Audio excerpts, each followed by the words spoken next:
And so then we finally, the other thing, probably the one thing that's been around the longest is the orthokeratology. And so this is very similar to this is a type of a hard lens. And it's a lens that your child would wear during the night while they're sleeping, and while they're wearing it, it reshapes the eye. And so very similar to kind of like wearing a retainer while you're going to sleep. The retainer or that mold holds the teeth in alignment and it redirects the teeth. This is a hard lens that goes on the eye and it reshapes the eye while the child sleeps. The positive side is that when they wake up, then they take the lens out, and because the eye has been reshapen, then now they can see clear during the day.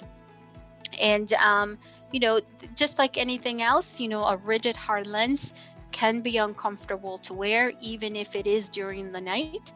And so there is some development of tolerance to it, that it might be uncomfortable in the beginning, but you would then eventually develop the tolerance for that.